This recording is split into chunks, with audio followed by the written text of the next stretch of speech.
வாங்க இன்றைக்கி என்ன செய்ய போகிறோம்னு பார்த்தீங்கன்னா, பாஸ்தா தாங்க. வீட்லேயே எப்படி செய்யுதுன்னு பார்க்கலாம் வாங்க. ரொம்ப சிம்பிள், ரொம்ப ஈஸி தாங்க. ரொம்ப மசாலாலாம் சேர்க்க போகிறதில்ல. சிம்பிளாகவே செய்வோம். அவ்வளோ டேஸ்ட்டாக இருக்குங்க. இப்போ ஒரு பாத்திரம் வச்சுக்கோங்க. அதில் எண்ணெய் தேவையான அளவு சேர்த்துக்குங்க. எண்ணெய் காஞ்சதுக்கப்புறமா வெங்காயம் போட்டுக்குங்க. வெங்காயம் வந்து நான் 2 வெங்காயம் கட் பண்ணி வச்சுருக்கேங்க. அதையும் சேர்த்துக்கிறேங்க. வெங்காயம் சேர்த்து நல்லா கிளறி விட்டுருங்க.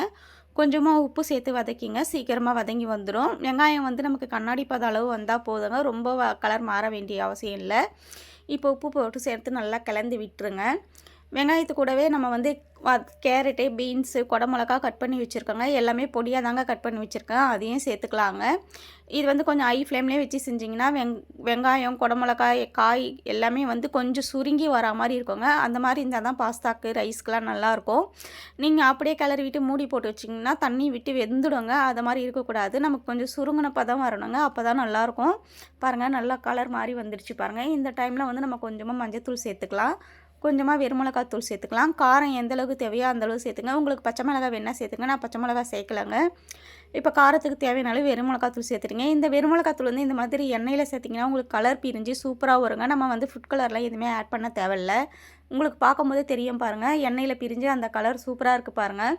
இப்போ நல்லா கலந்து விட்டாச்சுங்க. இப்போ வந்து 1 ஸ்பூன் அளவுக்கு சோயா சாஸும் 2 பேக்கெட் அளவு டொமேட்டோ சாஸும் சேர்த்துக்குங்க. உங்களுக்கு டொமேட்டோ சாஸ் பாட்டிலில் வச்சுருந்தீங்கன்னா நீங்கள் 2 ஸ்பூன் அளவு சேர்த்துக்குங்க. ரொம்ப புளிப்பும் சேர்க்காதீங்க, நல்லா இருக்காது. இப்போ வந்து சேர்த்துட்டு நல்லா கிளறி விட்டுடலாம் வாங்க. நம்ம வந்து அஜினோமோட்டோ, வினிகர்லாம் எதுவுமே சேர்க்க போகிறது இல்லைங்க. நீங்கள் கடையில் வாங்கினீங்கன்னா அதெல்லாம் சேர்த்து கொடுப்பாங்க. அது உடம்புக்கு நல்லது இல்லைங்க. இந்த மாதிரி நம்ம வீட்லேயே செஞ்சோன்னா நம்ம எப்போ வேணாலும் சாப்பிட்லாம். ரொம்பவே நல்லாயிருக்கும். குழந்தைங்களுக்கும் தாராளமாக கொடுக்கலாங்க. இப்போ வந்து நான் வந்து ஃப்ரைட் ரைஸ் மசாலா ஒரு பாக்கெட் வச்சுருக்கேங்க. அதையும் சேர்க்க போகிறேன். நான் வந்து க்ரீன் கலர் பாக்கெட் தாங்க எடுத்துருக்கேன். அதுதான் டேஸ்ட் நல்லாயிருக்கும். ரெட் கலரும் நல்லாயிருக்கும். ஆனால் புளிப்பு டேஸ்ட் அதிகமாக இருக்கும். உங்களுக்கு எது வேணுமோ அது சேர்த்துக்குங்க. நல்லா கிளந்து விட்டுருங்க. நம்ம அடியில் வந்து பாத்திரத்தில் ஒட்டாமல் இருக்கணும். நான் வந்து பாஸ்தா வந்து 1/4 கிலோ எடுத்துருக்கேங்க. முறுக்கு பாஸ்தா தாங்க வாங்கியிருக்கேன். அது வந்து ஏற்கனவே வேக வச்சு பச்சை தண்ணி ஊற்றி ஆற வச்சுருக்கேங்க. இப்போ இந்த மசாலாவுக்கு தேவையான அளவு உப்பு சேர்த்துக்குங்க. பாஸ்தா நீங்கள் வேக வச்சு எடுத்துட்டிங்கன்னா சுடு தண்ணியை இருத்துட்டு பச்சை தண்ணி சேர்த்துங்க. இல்லை ஐஸ் வாட்டர் கூட சேர்த்து வச்சுடுங்க. அப்போ தாங்க பாஸ்தா உடையாமல் நல்லா ஸ்டிஃபாக இருக்கும். பாருங்கள், பாஸ்தாலாம் நான் போட்டுட்டேங்க. நல்லா கிளறி விட்டுருங்க. எல்லா மசாலாவும் அந்த பாஸ்தாவில் ஒட்டி வரணுங்க. பாஸ்தா வேக வைக்கும் போதே கொஞ்சம் உப்பு சேர்த்துக்குங்க. அப்போ தாங்க பாஸ்தாவில் உப்பு சீக்கிரமாக ஊறும். பாருங்கள், பாஸ்தாலாம் கிளறி விட்டாச்சு. உடையாமல் வந்திருக்கு பாருங்கள். இப்படி இருந்தால் தாங்க நல்லாயிருக்கும். இப்போ வந்து மிளகுத்தூள் சேர்த்துக்குங்க. காரம் எந்த அளவுக்கு தேவையோ அந்தளவு சேர்த்துங்க. நம்ம பாஸ்தா சூப்பராக ரெடி ஆயிடுச்சுங்க.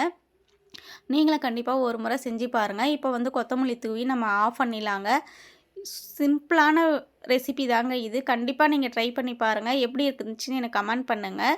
இந்த வீடியோ பிடிச்சிருந்தா லைக் பண்ணுங்கள், ஷேர் பண்ணுங்கள், கமெண்ட் பண்ணுங்கள், சப்ஸ்கிரைப் பண்ணுங்கள், ஃபாலோ பண்ணிக்கங்க.